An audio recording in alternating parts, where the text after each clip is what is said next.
Kalau saya, salah satu yang saya buat di Depok ini adalah sekolah gratis, Pak.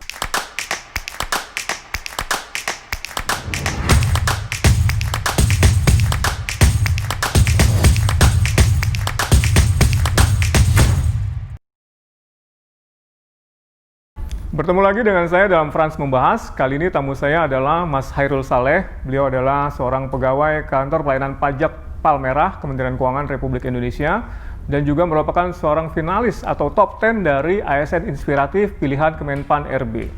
Selamat sore Mas Hairul. Panggilnya siapa nih? Hairul apa Irul apa? Hairul saja, Pak. Hairul aja ya. Nah, Mas Hairul, bisa ceritakan nggak sedikit kenapa Mas Hairul bisa terpilih menjadi salah satu ASN inspiratif dari Kemenpan RB? Ya, baik. Jadi di tahun 2020 ini kan ada ajang ya Pak, ASN Inspiratif. Nah, karena saya punya beberapa pengalaman dan penghargaan yang dari Direktorat Jenderal Pajak itu di tahun 2019 saya dinobatkan sebagai pegawai dengan kinerja terbaik ketiga Sekanwil Jakarta Barat. Kemudian untuk event Anugerah ASN 2020 ini mengambil tema berkinerja untuk instansi dan masyarakat. Salah satu hal yang saya lakukan di masyarakat adalah dengan memberikan pembinaan kepada UMKM dan pendidikan Yayasan Sahabat Quran, Pak. Ya, selain itu saya juga selama 2 tahun terakhir oleh Direktorat Jenderal Pajak diminta sebagai salah satu narasumber di program BDS, Business Development Service. Ya. Itu awalnya gimana tuh keterlibatan Mas Hairul dengan UMKM? Ya, jadi awalnya itu karena tahun 2016 saya mulai belajar digital marketing ya Pak ya. Ini bagian dari salah satu cara pemasaran online yang kemudian saya praktekkan sendiri di bisnis atau di toko online istri saya, ternyata menghasilkan ya. Kemudian saya mulai diminta sharing ke teman-teman UMKM di Kota Depok. Itu melalui program Wirausaha Baru Kota Depok. Nah, dari situ bermula mulai diminta untuk mengisi kegiatan-kegiatan UMKM berupa pelatihan digital marketingnya, Pak. Oh, jadi awalnya memang dari bisnisnya Mas Hairul sendiri, istrinya ya? Istri, ya. Berdagang apa tuh kalau boleh tahu? Sampai sekarang jualannya jilbab, Pak. Jilbab ya? Secara online? Secara online. Kemudian banyak diminta untuk memberikan materi dari Pemkot Depok ya? Pemkot Depok awalnya. Terus? Kemudian dari Pemkot Depok karena sudah sering diminta, ternyata dari pajak ada program BDS yang diadakan BDS setahun. itu Business Development Service ya? Service gitu ya. Diadakan setahun 2 kali. Ya. Kemudian teman-teman waktu itu pertama kali diadakannya saya diminta mengisi di Kanwil Kalimantan Timur dan Utara, tepatnya di Kota Balikpapan. Jadi Mas Hairul datang ke sana? Langsung datang ke sana, Pak. Itu pengalaman pertama kali saya mengisi BDS, ya. Nah, langsung diminta untuk mengisi digital marketing. Oke. Nah, jadi dari situ setelah itu mulai ada permintaan jadi narasumber di berbagai kanwil dan KPP di Indonesia. Oke, jadi sempat keliling beberapa kota? 2017 sampai 2019 sempat keliling, Pak. Batam, kemudian ke kalau Jakarta hampir beberapa lah gitu ya. Ke Samarinda, kemudian Balikpapan beberapa kali, tiga kali bahkan seperti itu. Dan Mas Hairul masih sempat kontak dengan mereka yang selama ini dikasih bimbingan? Iya, jadi setelah kegiatan pelatihan BDS biasanya masih ada grup WA, Pak. Jadi kami masih sering berhubungan ya untuk konsultasi. Bahkan beberapa tahun ini saya bikin namanya mentoring khusus untuk mereka yang memang ingin naik kelas UMKM-nya gitu. Dan memang berapa dari mereka ada yang berhasil juga ya? Ya, alhamdulillah Pak. Jadi ya cerita dari mereka usahanya semakin maju ya, dilihat dari updatean mereka di sosial media, gitu kan. Jadi saya bisa ngelihat ternyata sudah semakin baik gitu. Oke.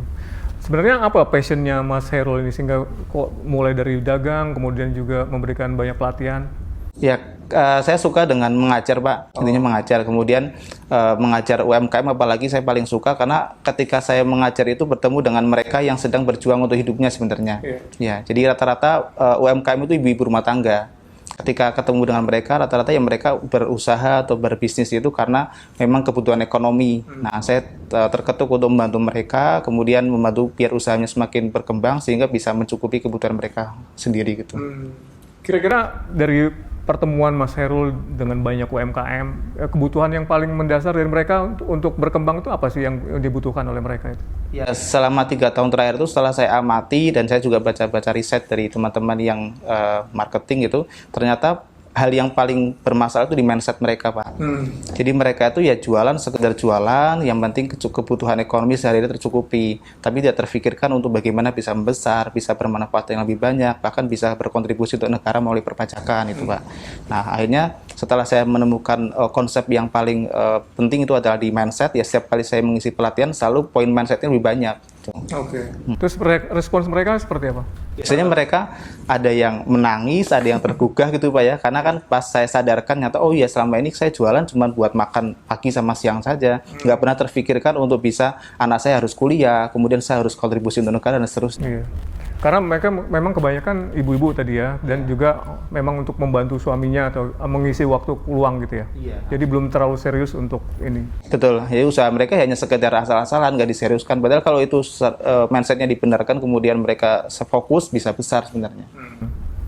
Kalau dari sisi misalnya nih diberikan kesempatan untuk memberikan masukan kepada Kementerian Keuangan atau Ditjen Pajak, bagaimana supaya bisa ikut serta berpartisipasi mengembangkan UMKM tadi, kira-kira apa yang bisa kita berikan untuk para pelaku UMKM tadi? Ya, sebenarnya di tahun 2019 kemarin kan kami sempat dikumpulkan Pak para pegiat UMKM yang termasuk dari beberapa kementerian di Bogor, namanya UMKM Patriot untuk Negeri. Nah, sayangnya belum ada follow up dari situ. Nah, saya kepikiran itu harusnya terbentuk satu buah pedoman yang bisa dipakai oleh DJP untuk mengembangkan UMKM bersama kementerian lainnya. Ya, di pedoman itu sehingga ya minimal kalau bayangan saya juru sukses UKM gitu kan. Ketika UKM itu kita install, kita bikin pelatihan BDS, ya mungkin setahun 2 tahun itu sudah besar. Ada target minimal omset, kemudian kontribusi pajak dan seterusnya. Nah, ini yang belum kita miliki. Jadi BDS yang kita adakan itu selama ini hanya, mohon maaf misalnya hanya event yang harus dilakukan setahun 2 kali, setelah itu selesai gitu. Jadi maksudnya lebih terukur, dan bisa dilihat perkembangannya, dampaknya seperti apa, dan juga ada panduannya ya. Betul. Sehingga nanti siapapun yang melakukan sama ya standarnya. Iya, ada standarnya Pak. Oke. Ini kita bicara tentang masa pandemi nih, Mas Khairul. Kan pasti banyak sekali UMKM yang terdampak secara langsung ya. Kira-kira ada semacam tips nggak untuk para pelaku UMKM supaya bisa tetap survive di tengah pandemi ini?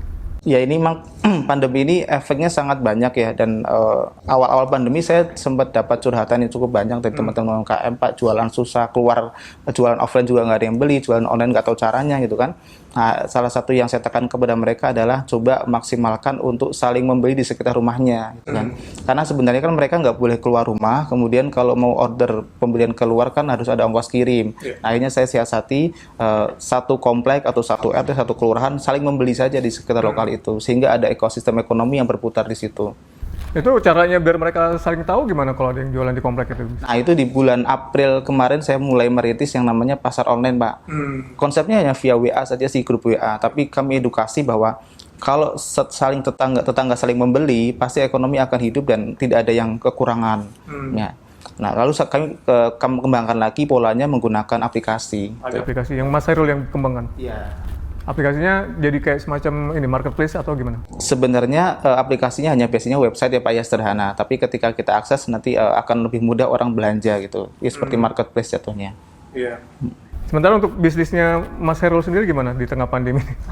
Tadi kan jualan jilbab ya istrinya.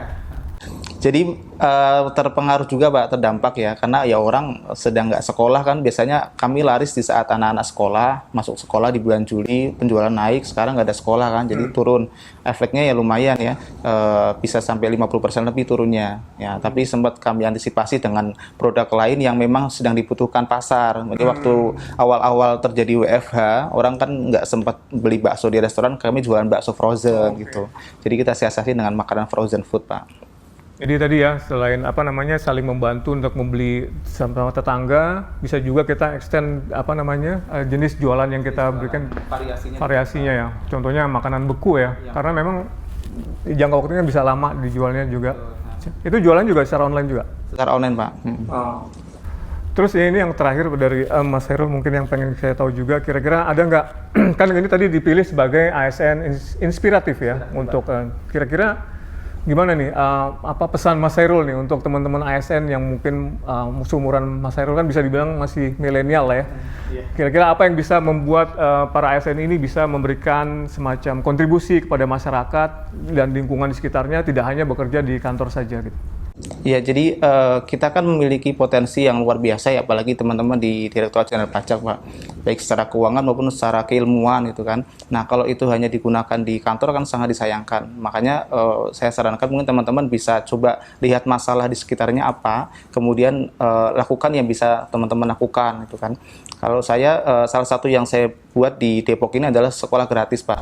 Oh, Ada sekolah gratis. Jadi ada tingkat SMP kita gratiskan dan SMA juga gratis karena tingkat pendidikan di Kota Depok masih sangat rendah untuk angka putus sekolahnya. Itu sangat tinggi angka putus sekolahnya sehingga solusi itu yang kami tawarkan dan alhamdulillah responnya lumayan bagus, cukup bagus. Ini sekolah gratis maksudnya secara online atau secara gimana?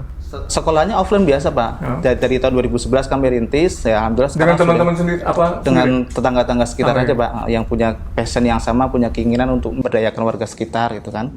Nah, ini alhamdulillah tahun 2020 ini sekarang saya rintis beasiswa kuliah sampai selesai dengan program satu keluarga satu sarjana.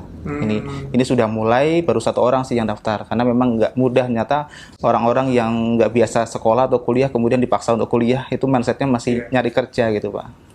Oh, saya malah tertarik dengan yang sekolah gratis ini tadi nih. Ini ada sekolah beneran ya, SMP swasta gitu? Jadi kami kerjasama di Depok itu ada program namanya sekolah terbuka, Pak. Sekolah ini resmi menginduk ke sekolah negeri. Jadi nanti ijazahnya ijazah negeri. Tapi kita boleh mengadakan pembelajaran sendiri di ruangan sendiri. Hanya ujiannya nanti mengikuti mereka. Oh, oke. Kayak semacam apa istilahnya sekolah jarak jauh atau? Tapi bukan kejar paket ya, Pak ya. Bukan ya. Karena usianya harus usia sekolah. Kalau usia di atas usia sekolah kan harus kejar paket itu. Ya, jadi tidak heran kalau Mas Hairul ini jadi pegawai inspiratif. Ternyata banyak sekali ya, nggak cuma jualan tapi juga bikin sekolah segala macam. Oke, terakhir lagi nih, sekali lagi nih. Mungkin cara bagi waktunya nih Mas, kan pasti sibuk di kantor kan? Terus ada berdagang juga, terus ngasih banyak training, kemudian juga punya sekolahan juga. Kira-kira gimana bagi waktunya nih? Tips untuk teman-teman yang mungkin ingin juga aktif seperti Mas Hairul. Intinya tidak boleh ada waktu yang sia-sia, Pak, gitu ya. Jadi ya kalau misalnya semua bisa diatur secara online, ya saya kadang keluarnya secara online, kayak misalnya lagi di jalan, ya kita rapat gitu. Atau sampai kantor saya biasanya lebih pagi dari teman-teman yang lain, kami rapat online dengan yayasan, dengan mana, seperti itu. Jadi berusaha untuk menghadirkan waktu-waktu yang ada itu optimal semuanya itu, Pak. Tidak sampai nganggur mau ngapain, itu kebingungan itu. Tapi tanpa mengurangi tanggung jawab dan kondisi sebagai pegawai di. Nah, kalau di kantor biasanya saya kejar secepat mungkin. Jadi kalau penerimaan pajak harus setahun, saya bisa alhamdulillah 10 bulan selesai, Pak, gitu. Jadi intinya harus kerja cepat gitu kan, biar nanti waktu yang tersisa bisa dikerjakan yang lainnya itu. Luar biasa nih Mas Hairul. Jadi banyak sekali inspirasi yang kita dapat pada sore hari ini. Terima kasih Mas Hairul. Ngobrol-ngobrolnya nanti bisa kita sambung lain kali ya, kalau ada topik-topik tertentu lagi, terutama untuk UMKM nih. Oh iya, boleh, Pak. Misalnya digital marketing gitu ya. Marketing. Makasih Mas Hairul. Terima kasih semuanya. Thank you ya. Iya, sama-sama, Pak.